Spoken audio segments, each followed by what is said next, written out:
오늘 우리는 이 말씀을 듣고 예배를 드리기 전에 지난 6일 월요일 새벽에 시리아 국경과 터키에서 강진 7.8의 대지진으로 현재까지 오늘 아침 뉴스까지는 2만 5천 명의 사망자가 발생하였는데 근래 수십 년 동안의 가장 큰 엄청난 대재앙이라고 말하고 있습니다.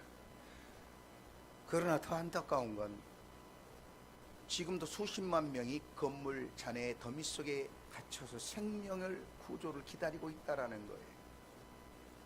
미국 질재앙청에서는 많게는 20만 명까지도 사망자가 나올 수 있다. 이러한 비극적인 상황을 접한 우리는 기도하며 하나님의 도우심을 구할 수밖에 없습니다. 이러한 아픔을 접하면서 오늘 오후 영상에는 실제 지진이 일어나는 그 상황을 너무나 감당할 수 없는 흔들리고 땅이 움직이고 도저히 어마어마한 현장에서 구조되고 죽어가는 현장을 실제로 다시 한번 영상을 통하여 보게 될 것입니다. 이런 아픔 속에서 하나님께서는 이런 것들을 통하여 우리에게 무엇을 말씀하시고자 하실까요? 우연이란 있을 수가 없습니다. 하나님께서 모든 세상의 역사를 주관하고 계시고 섭리하시고 계십니다. 그러면 이런 대재앙과 아픔 속에서 우리는 하나님께서 무엇을 우리에게 말씀하시고자 하는가? 오늘 본문 5절 6절을 한번 살펴보고 읽어보겠습니다. 다 같이 5절 6절. 어떤 사람들이 성전을 가리켜 그 아름다운 돌과 헌물로 꾸민 것을 말하며 예수께서 이르시되 너희 보는 이것들이 날이 이르면 돌 하나도 돌 위에 남지 않고 다 무너뜨려지리라. 자, 이 말씀이 무슨 말씀입니까? 당시 성전은 이두메 사람, 이스라엘 국민이 아닌 다른 민족이 이스라엘 왕이 되었던 헤롯이 이스라엘 민족을 다스리기 위하여서 산심을 사기 위하여 지은 것이 성전이었어요. 그 성전은 자그만치 46년 동안이나 지어서 사람들이 볼 때는 그 화려함과 웅장함이 이루 말할 수 없을 만큼 위대했습니다. 그래서 사람들은 그 웅장한 건물을 보면서 위대함에 감탄하지요. 심지어 제자들도 선생님, 이 어마어마한 성전과 예배당을 좀 보십시오. 정말 위대하지 않습니까? 라고 성전을 겉으로 드러나는 웅장함을 자랑할 때에 주님은 많이 마음이 안타까워서 동의하지 않았습니다. 다시 봅니다. 5절에 보면 어떤 사람들이 성전을 가리켜 아름다운 돌과 헌물로 꾸민 것을 말하며 예수께서 이르시되 뭐라고 합니까? 너희 보는 이것들이 날이 이르면 돌 하나도 돌 위에 남지 않고 다 무너지리라. 이것은 뭘 의미하느냐? 화려하고 웅장한 성전이 우리가 겉으로 보는 이런 세속적인 것들이 다 무너질 것이다. 첫째로 이 무너진다라는 의미는 그들이 그토록 신봉하는 유대교의 주의자들, 바리새파와 서기관들이 주장하는 유대교에 매몰되어서 하나님을 섬긴다 하지만 자기들의 위세를 떨치기 위하여 말씀의 본질보다는 형식에 묶여있는 유대교가 때가 되면 무너지리라.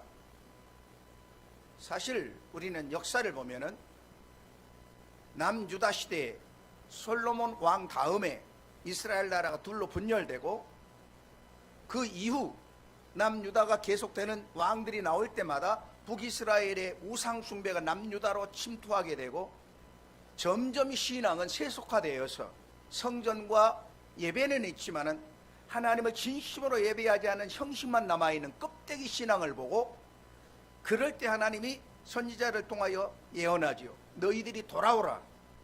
너희들이 하나님 앞에 진실로 회개하라. 너희들이 성전 뜰만 와서 밟을 뿐이지 진짜 예배가 아니지 않느냐. 하나님께서는 거룩하고 온전한 걸 바치라고 했지만 너희들은 형식적으로 상하고 온전치 못한 것들을 외모만 가지고 하는 그 모양 나는 이제 질려버렸다. 그리고 너희들이 예배하면서 다른 사람을 속이고 또한 가난한 자들을 이용하고 세상의 모든 악을 행하는 너희들이 예배드리며 거룩한 척하는 모습에 나는 질렸다. 그러니 회개하라. 그러지 아니하면은 내가 너희들을 고치기 위하여 심판하리라 그러죠.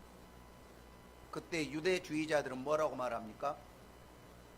그리고 점점 선지자가 우리는 그럴 리가 없다, 예배 잘 드리고 있지 않느냐라고 할 때 이사야나 선지자들은 말합니다. 이제 도저히 때가 되어서 이 나라를 고치기 위하여서는 너희 스스로 못 고치니까 하나님이 이방 민족을 들어와서 이 나라를 망하게 할 것이다. 그때 성경을 연구하는 종교학자들은 뭐라고 말했습니까? 저놈이 미친놈이다. 왜냐하면 우리는 하나님이 선택한 민족 아니냐. 또 우리에게는 이 성전이 있지 않느냐. 성전이 뭐예요? 하나님이 계신 곳이에요. 하나님이 계신 성전이 여기 우뚝 서 있고 또 하나님의 율법이 우리에게 있는데 감히 어느 민족이 우리를 무너뜨릴 수 있단 말이냐. 말도 안 돼 라고 하면서 하나님의 말씀을 전하는 선지자와 또한 예언자들을 핍박하고 괴롭히고 죽이지 않았어요? 그때 하나님이 말씀하시죠. 너희들의 신앙이 바로 되려면 이 성전이 어떻게 되리라? 무너져야 하리라. 이 선택받은 이스라엘 민족이 망해야 된다. 그래야만 너희가 구루터기부터 바로 되어서 온전하게 되는 하나님의 신앙을 회복할 것이다. 바로 예수님이 말씀하셨던 이 성전이 무너지리라는 말씀, 이미 예수님 오시기 약 500년 전에, 그렇게 600년 전에 무너졌어요. 그토록 자랑했던 솔로몬의 성전이 철저하게 파괴되지요. 그리고 그들은 바벨론으로 포로로 끌려가서 그때서야 뜨거운 눈물을 쏟으며 어쩌다가 우리가 여기까지 왔을까? 어쩌다가 우리가 이렇게 패망했을까? 하나님을 섬기는 우리가 이제는 성전도 없이 이렇게 방황하며 이방신 앞에서 노래를 불러야 하다니 탄식하면서 그들이 깨달은 것이 성경을 다시 보게 됐다라는 거예요. 아하! 하나님의 말씀을 바로 깨닫지 못하고 하나님 말씀대로 순종하지 않냐, 이미 이렇게 하면 너희가 망하리라는 말씀이 있었는데도 우리가 깨닫지 못했구나. 그러니 진짜 말씀대로 돌아가자라는 운동이 일어나는 것이 포로 시대에 일어난, 그때 회당이 생기고 성경을 연구하는 다니엘과 여러 수없이 많은 사람들의 회복운동이 일어난 것이죠. 이처럼 세월이 지나서 다시 헤롯이 지은 아름다운 성전이 있지만 웅장한 외형적인 모습만을 자랑하는 유대교의 형식적인 이 신앙과 이런 성전은 무너지리라는 거예요. 또 무너지는 것은 물질 문명이라는 겁니다. 자, 이렇게 아름다운 성전을 건축하기까지는 돈 있는 사람들이 힘껏 돈을 내고 권력자들이 힘을 모아서 하나님께 이렇게 아름다운 성전을 지어드리지 않았느냐. 그러니 하나님을 섬길 수 있기 위하여서 물질이 필요하고 돈이 있는 사람들에 의하여서, 그들에 의하여서 하나님은 영광을 받으신다라는 이런 가치관을 예수님은 동의할 수 없다라는 거예요. 너희들이 아무리 많은 것을 가지고 하나님께 형식적으로 드려지는 이 건물이라 할지라도 이것은 물질 문명의 하나의 소산이다. 너희들이 사람들에게 보이기 위하여 형식적으로 드려지는 이 건물의 외향은 물질 문명, 이것은 무너져야 된다는 거예요. 말세 징조 중에 가장 중요한 것이 돈을 사랑하며 생명보다 더 중요하게 여긴다라고 그랬어요. 물질 문명이죠. 여러분, 물질 자체가 악한 건 아니죠. 돈이 악은 아니에요. 원래 물질은 하나님의 선물이요 축복이에요. 문제는 인간들이 그것을 거의 절대화하고 하나님보다 더 귀하게 여기는 우상에 빠져버렸기 때문에, 더 의지하기 때문에 하나님의 진노의 대상이 되었다라는 것입니다. 우리는 건물이 아닌 교회를 자랑해야 합니다. 오늘날 신자들 가운데도 내가 어느 교회에 나가는데 우리 교회는 이런 시설과 이런 웅장하고 이런 사람들이 모이고 있어라고 자랑하는데 허세고 허상이고 그것은 허영이라는 거예요. 진짜는 예수님께서 원하시는 교회는 얼마나 큰 교회는 얼마나 많이 모이느냐가 아니라 진짜 예수를 사모하고 예수의 가치관을 마음에 새기고 말씀대로 예배하며 공동체를 이루는 그 사람들의 모임이 하나님이 원하시는 진정한 교회입니다. 오늘 우리 집사님이 기도한 것처럼 정말 우리가 예수를 지식으로는 배웠지만 예수를 닮아가고 닮기 위하여서 예수님처럼 희생하고 때때로는 인내하고 복음의 빛을 발하는 삶이 우리에게는 꺼져버리진 않았는가 말이죠. 주님은 이렇게 화려하고 웅장한 성전이 무너지리라고 예언하십니다. 그것 때문에 물론 또 재판을 받기도 했어요. 그 이유 중에 하나가 이렇게 자랑스러운 성전이 무너지다니 이건 아주 역적과 같은 소리다라고 해서 예수님이 빌라도 앞에서 고발을 당하지 않았습니까? 그런데 예수님의 말씀은 절대로 다 이루어져요.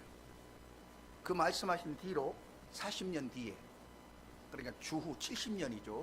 서기 70년에 그토록 46년간을 거쳐서 화려했던 성전이 로마의 티토라는 장군이 예루살렘에 침략해서 성전을 완전히 파괴하고 돌 위에 돌 하나 남지 아니하는 그런 돌무더기가 되었던 것이 역사에서 현실로 나타나지 않았습니까? 그렇습니다. 인간적인 물질 문명과 외형적인 자랑을 나타내는 이 모든 것은 형식적으로 무너져야 하리라는 거예요.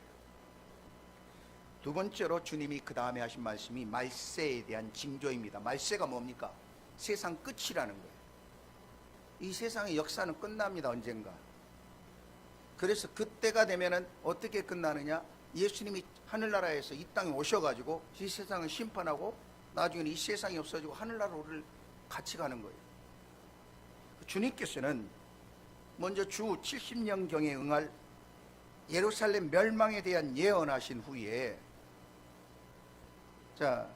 그 말씀은 6절로 9절에 나와 있는 말씀이죠. 제가 한번 7절부터 다시 읽겠습니다. 그들이 물어 이르되 선생님이여 그러면 어느 때 이런 일이 있겠사오며 이런 일이 일어나려 할 때 무슨 징조가 있사오리까? 이르시되 미혹을 받지 않도록 주의하라.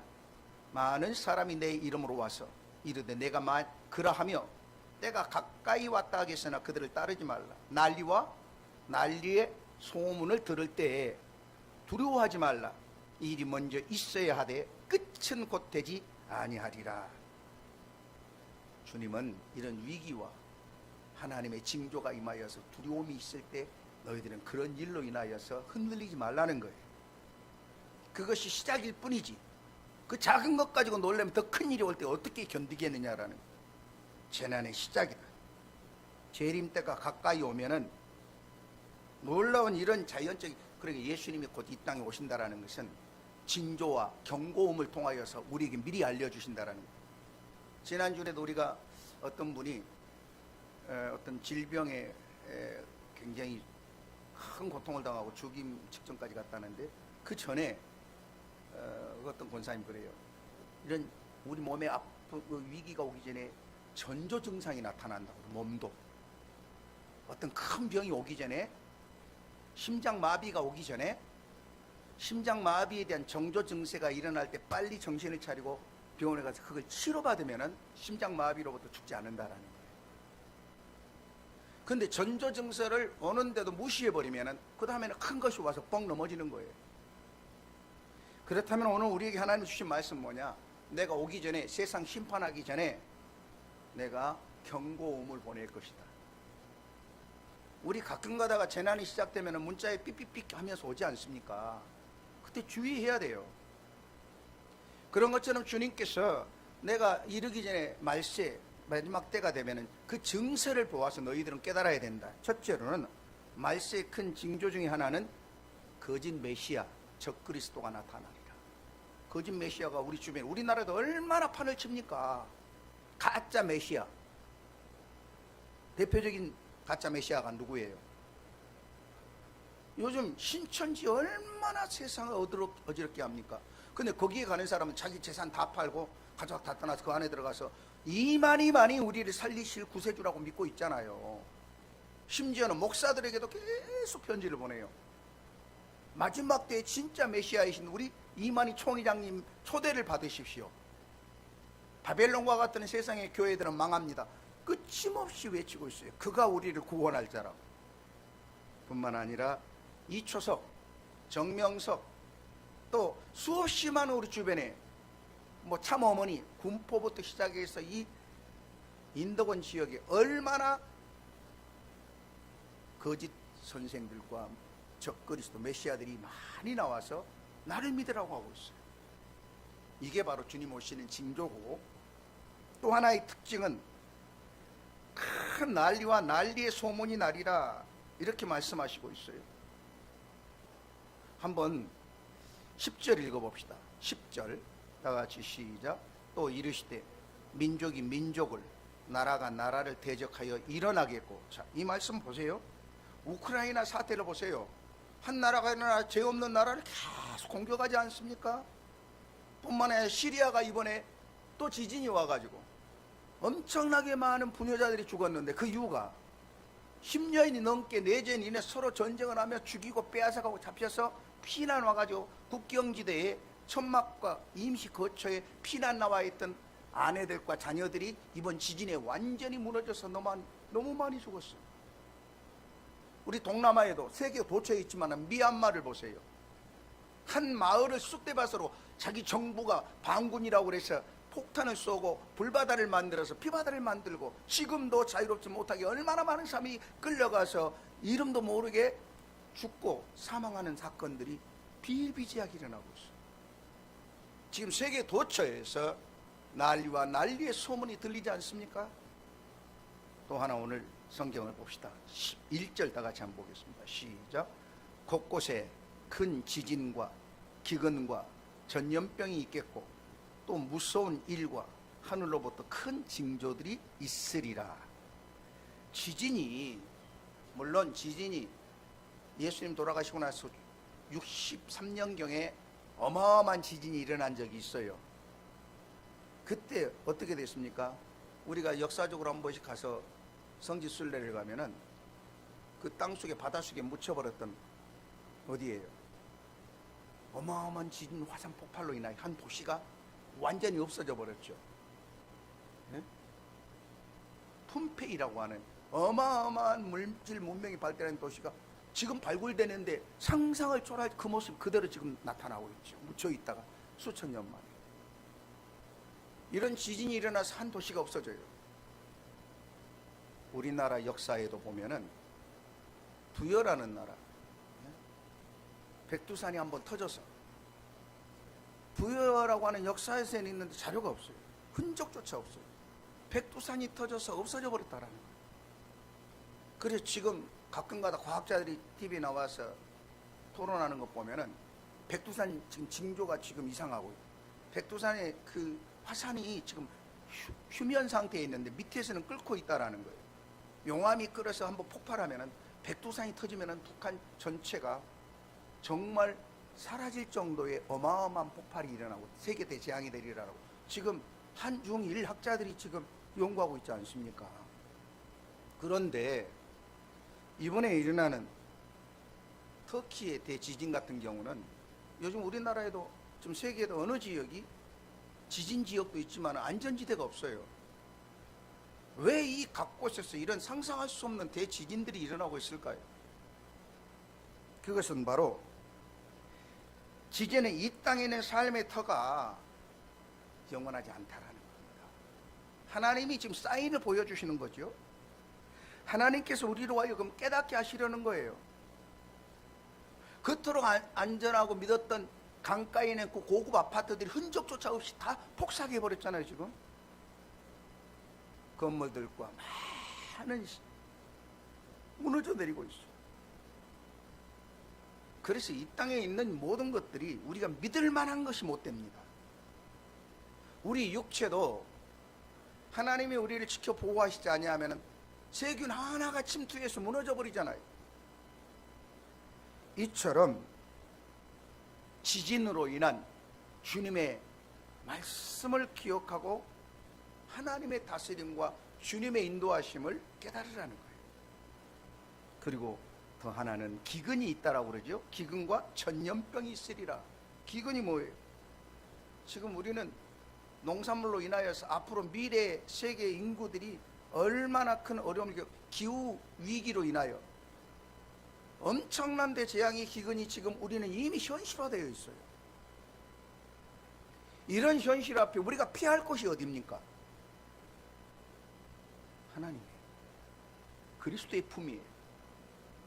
뿐만 아니라 전염병이 일어나리라. 전염병은 허무와 향락주의에 빠져 동물보다 못한 그런 삶을 사는 사람들에게 로마서 1장 24절 27절에 보면은, 그러므로 한번 읽어봅시다. 시작.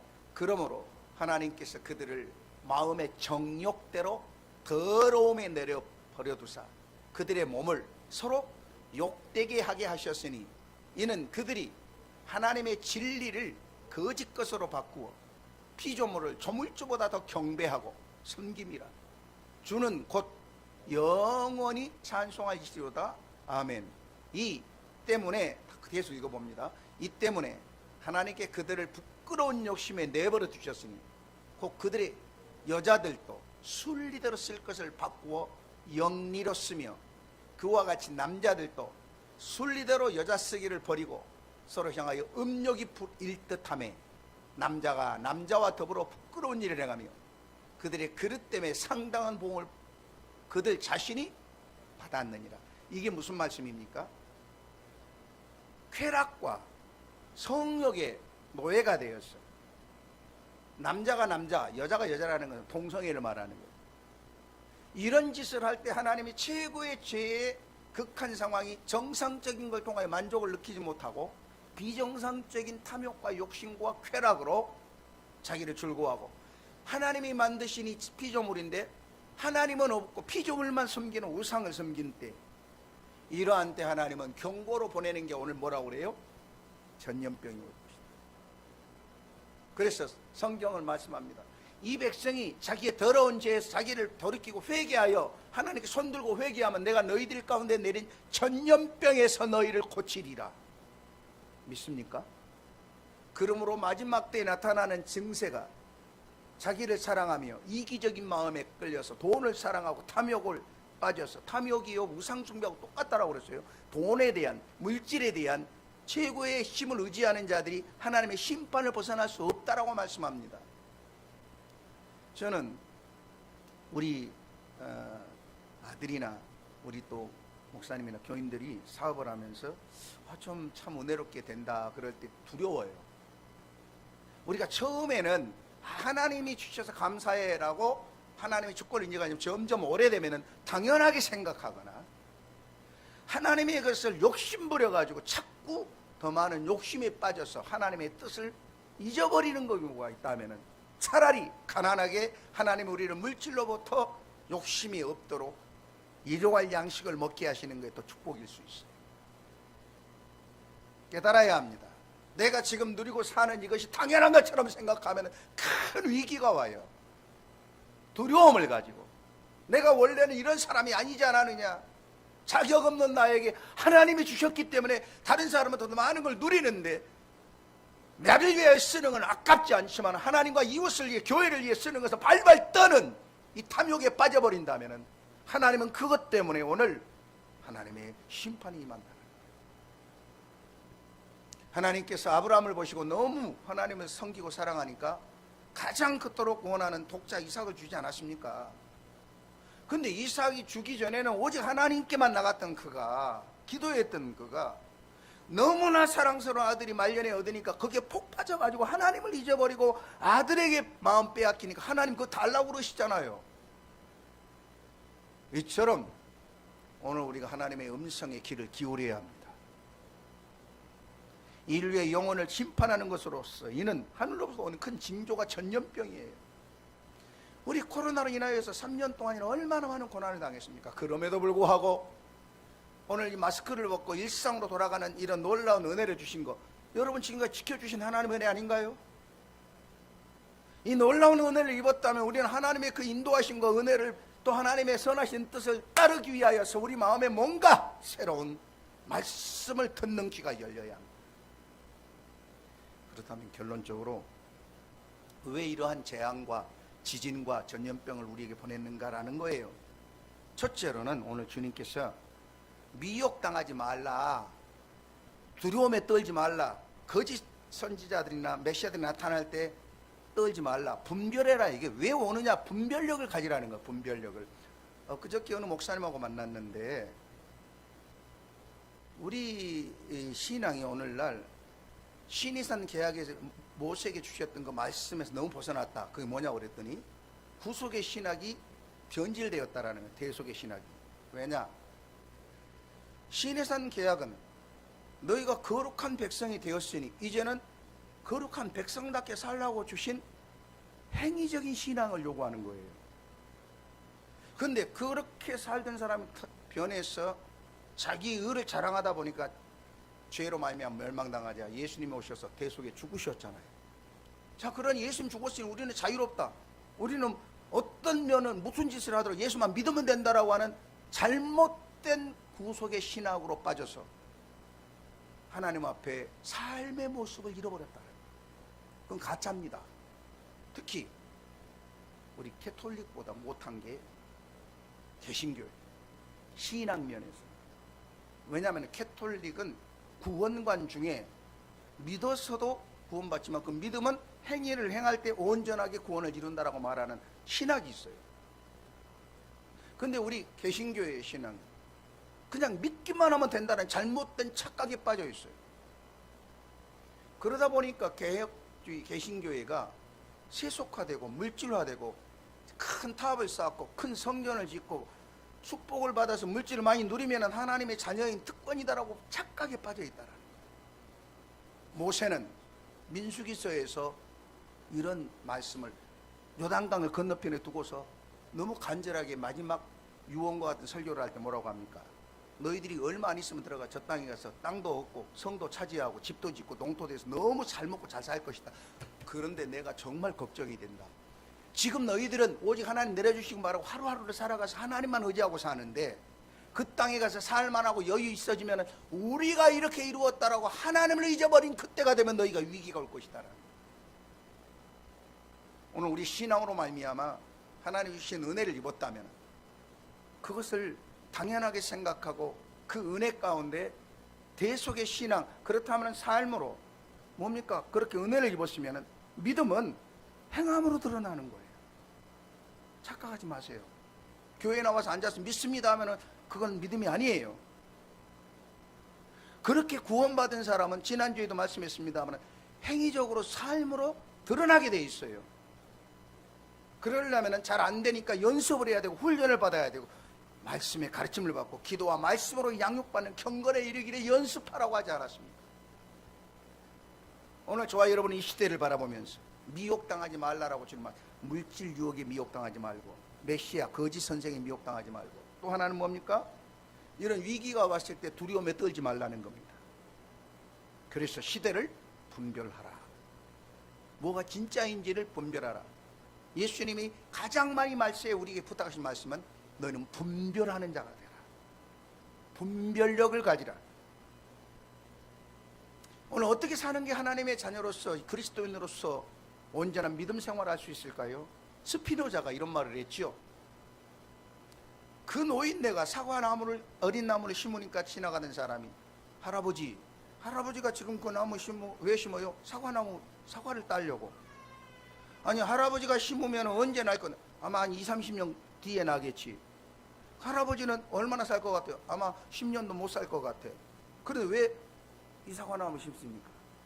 내가 따는 이 사과는 내가 태어나기 전에 누군가가 심어놨기 때문에 내가 따지 않느냐. 나는 내일 내 인생이 끝나도 내일 지구에 종말이 와서 의미가 없다고 할지라도 오늘은 내가 할 일을 하겠다. 이것이 신앙이에요. 종말론적인 신앙이란 종말이 오니까 아무것도 하지 말자라는 게 아닙니다. 예수님이 오시니까 돈 벌어서 뭐해? 학교 다니면서 뭐해? 아니에요.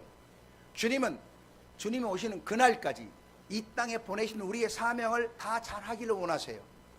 학생은 내일 주님이 오셔도 오늘 공부 열심히 해야 합니다. 기업인과 직장인들은 오늘 직장 열심히 살아야 돼요. 그러면서 그곳에서 그리스도인들의 삶의 모습을 빛과 소금의 역할을 그리스도처럼 살아야 된다. 성도들은 이 시대의 하늘의 징조를 분별하는 파수꾼이 되어야 합니다. 세상이 허둥댈 때 오히려 여유를 가지고 더욱 신앙과 생활에 충실해야 합니다. 자, 이 터르키의 지진과 시리아의 지진을 보면서 또 하나 느껴야 될 것은 회개하라는 거예요. 우리 이것을 보는 사람들이. 제 말이 아니라 예수님이 누가복음 13장 4절 5절에 한번 읽어봅시다. 뭐라고 예수님이 이 지진에 대해서 말씀해요. 시작. 또 실로에서 망대가 무너져 치어 죽어 18사람이 예루살렘에 거한다는 다른 모든 사람보다 죄가 더 있는 줄 아느냐? 너희에게 이르노니 아니라 너희도 만일 회개하지 아니하면 다 이와 같이 망하리라. 여러분 기억하십시오. 터키에만 있는 일이 아니고 사실 기도할 수밖에 없는 우리 아들이 터키에 지진이 나고 그날 밤 11시 반에 터키로 날아갔어요. 출장 갔어요. 또 거꾸로 생각해 볼까요? 아들이 일주일 전에 하필이면은 지금 수리아 안디옥 지역에 있던 교회 그 근방으로 비즈니스 때문에 가 있었다 하면 거기에서 사업 보다가 지금 떠날 수도 있잖아요. 내일 일을 지금 누구도 저쪽에 일어나냐 우리하고 상관없다. 누구도 예외가 없습니다. 오늘 우리에게 어떤 상황에서 오늘 예수님 말하잖아요. 실로암에 망대가 무너져 18명이 죽었다. 그러니까 그걸 보고 사람들이 구경하는 사람들이 뭐라고 말해요? 야, 저 사람들이 얼마나 죄를 많이 졌으면 저렇게 심판받았겠냐 그러는데 예수님은 그렇게 말씀하잖아요. 그러면 너희들은 그 사람들보다 죄가 없어서 살아있는 줄 아느냐 이거예요. 하나님이 이것을 보고 너희들 아직까지도 남겨두고 기회를 주신 것은 너희들 속에 있는 더러운 죄를 그걸 보고 회개하는 기회가 되라는 거예요. 믿습니까? 그렇습니다. 오늘 저와 여러분이 이 엄청난 대재앙 앞에서 우리들의 모습을 돌아보면서 아직도 기회를 주시고 아직도 우리에게 은혜를 베푸신 하나님 앞에 회개하며 하나님께로 돌아가야 합니다. 또 하나가 있습니다. 이런 대재앙과 지진을 통하여 이 비극적인 상황을 보면서 하나님 나라를 준비하게 하십니다. 자, 마태복음 25장 34절 36절 한번 읽어보겠습니다. 시작. 그때 임금이 그 오른편에 있는 자들에게 이르되 내 아버지께 복받을 자들이여 나와 창세로부터 너희를 위하여 예비된 나라를 상속받으라. 내가 줄일 때에 너희가 먹을 것을 주었고 목마를 때에 마시게 하였고 나그네 되었을 때에 영접하였고 헐벗었을 때에 옷을 입혔고 병들었을 때에 돌보았고 옥에 갇혔을 때에 와서 보았느니라. 그 말씀은 여러분 내용을 알 거예요. 예수님이 오셔가지고 다 자기들가 다 하나님 잘 믿었다라고 말하는 사람 둘로 나눠놓고 진짜 너는 나를 위해 살았다. 그러니 나와 함께 영원한 하나님 나라의 상속을 받으라. 이렇게 초청하는 사람이 있고 저도 그렇게 살았는데 그때 예수님이 악한 자여 거짓말하지 마라. 내가 그때 헌금도 드리고 예배도 드렸잖아요. 너는 내가 아플 때 갇혔을 때 무너졌을 때 모른 척하면서 너만을 위하여 살지 않았느냐. 그건 나를 믿음이 아니다. 가짜다. 너를 위하여 예비된 지옥에 들어가라. 이렇게 엄청난 심판이 있다라고 말씀하세요. 자, 보십시다. 오늘 오후에 지난 주간에 대한예수장로회 총회 통합측 총회에서 공문이 각 교회에 날라왔어요. 또 기아대책에서도 왔어요. 지금 터키에는 상상할 수 없는 하루아침 모든 자녀들과 가족들이 다 무너지고 집도 날아가 버리고 거리에서 영하 10도 되는 데서 불 쬐면서 추위에 떨고 있는 갈 곳 없어 울부짖는 사람이 이렇게 많습니다. 그래서 이때 우리가 이 말씀을 기억하고 우리가 가진 것 중에 다 내 것이 아니라 그 사람을 위해서 나도 좀 나눠야 되지 않겠느냐. 그 사람들이 괴롭고 힘들고 배고프고 추위에 떨고 두려워할 때 주님이라면 어떻게 하시겠냐고요. 그래서 오늘 오후에는 터키를 위한 헌금을 하는 시간을 갖습니다. 시리아와 터키를 위하여서 우리의 가진 것의 일부를 나누자라는 거예요. 이것이 하나님 나라를 준비하는 것이라고 주님이 말씀하지 않습니까? 저도 물론 이런 헌금에 포함된 한 달에 매 달마다 10만 원씩을 선교헌금을 해요. 그러나 오늘은 또 이런 일이 있을 때는 특별하게 더 같이 참여해야 되지 않겠느냐. 정말 우리가 무너졌을 때, 절박할 때 주님께서 누군가를 통하여 우리를 돕지 않겠습니까? 저와 여러분 일할 때, 지난번 작년에 경기도 연천에 있는 우리 동기 목사님이 농촌에 새청교회라고 있는데 밤중에 사택하고 교회당이 같이 있는데 그곳에 불이 나가지고 사택과 교회가 전소됐어요. 하루아침에 교회와 삶의 터전을 잃어버린 절박한 상황이 있을 때 우리 동기에게 연락이 와서 우리도 헌금을 했어요. 저도 헌금을 보냈어요. 근데 수천만 원씩 모으고 노예에서 모으고 해가지고 며칠 전에 사택과 교회당이 다시 너무 이쁘게 입당하는 감사 예배를 드리는 걸 보았습니다. 우리 주변에 누군가 이 위기에 처해 있을 때 우리는 그것을 보고 깨달을 때 주님의 마음으로 하나님 나라의 상속을 위하여, 여러분 내가 투자하고 주식에 투자하고 저축하는 것은 사라질 수 있지만 소외되고 가난하고 위기에 처한 사람을 위해서 내 것을 나눌 때 하나님은 그걸 천국에서 가장 안전한 적금으로 크게 축복하신다라고 오늘 말씀하지 않습니까? 하나님 나라를 위하여서 교회가 필요할 때, 어려운 이웃이 참으로 떨며 도움을 요청할 때 우리가 순종해야 합니다. 그래서 마태복음 6장 20절에는 다 같이 한번, 하나님께서 뭐라고 하셨습니까? 다 같이 오직 너희를 위하여 보물을 하늘에 쌓아두라. 거기는 좀이나 동록이 해하지 못하며 도둑이 구멍을 뚫지도 못하고 도둑질도 못하느니라. 아멘. 오늘 여러분들이 교회를 위하여, 어려운 이유를 위하여서 드려지는 헌금은 전혀 사라지지 않아요. 하나님 앞에 가서 그것을 다 계산해요. 무엇을 심든지 하나님 앞에 그대로 거두리라. 여러분 하나님 앞에 갔을 때 뭘, 하나님께 내가 뭘 받을 수 있을 거라고 생각하십니까? 심지 않은 데는 거둘 수가 없다라고 했어요. 그러므로 우리는 환난 가운데서 두려워하거나 피하려고 애쓸 필요가 없습니다. 끝까지 하나님 편에 서기만 하면 되는 거예요. 그리하면 모든 문제는 하나님께서 책임져 주십니다. 주님이 말씀하셨죠. 참새 2마리가 어떻게 된다고 그랬어요? 다 같이 시작. 참새 2마리가 한 아사리온에 팔리지 않느냐? 그러나 너희 아버지께서 허락하지 아니하시면 그 하나도 땅에 떨어지지 아니하리라. 그러면 다음에 뭐라고 나오느냐면, 주님은 너희가 참새하고 비교하지 못할 만큼 너무나 귀중한 하나님의 자녀들이다. 참새도 이렇게 책임져 주시는데 내가 내 아들을 죽이고 너를 살려 내 식구 만들었는데 어떻게 너희를 모른 척 하겠느냐? 우리에게 일어난 모든 일들 가운데 오늘 주님은 마지막으로 우리 21장 19절을 말씀 보면서 같이 한번 시작. 너희의 인내로 너희 영혼을 얻으리라. 그렇습니다. 조금만 더 참으십시오. 그리고 참아내고 견디십시오. 하나님의 거룩한 그분의 뜻을 참아내고 그분을 향한 거룩한 습관을 우리 몸에 익히게 되면 그것이 능력이 되고 축복이 되었습니다. 우리가 위기를 만나고 우리의 힘이 연약해질 때 방황하거나 두려워하지 말고 하나님의 뜻을 깨닫고 주님의 강화심과 그분의 능력을 먼저 찾는 저와 여러분이 되어서 주님의 소원을 이루는 축복의 통로가 되기를 축원합니다. 하나님, 이 시대를 바라보면서 언젠가는 우리도 이 땅을 떠나야 되고 생각지 못한 날 위기와 참으로 두려운 일들을 만나게 될 것인데, 하나님 안에서 머물고 하나님의 뜻이 무엇인가를 깨닫고 어떤 상황 가운데도 말씀을 따라 사는 자에게 하나님이 지키시고 보호하시고 상주신이심을 믿습니다. 지금 투르키와 시리아에서 상상할 수 없는 이 비극적인 상황에 울부짖고 있는 사랑하는 형제들을 위하여 우리가 마음으로부터 주님의 사랑을 나누게 하여 주시고 기도하며 더불어서 하나님의 나라를 나타내는 기회가 되게 하여 주시옵소서.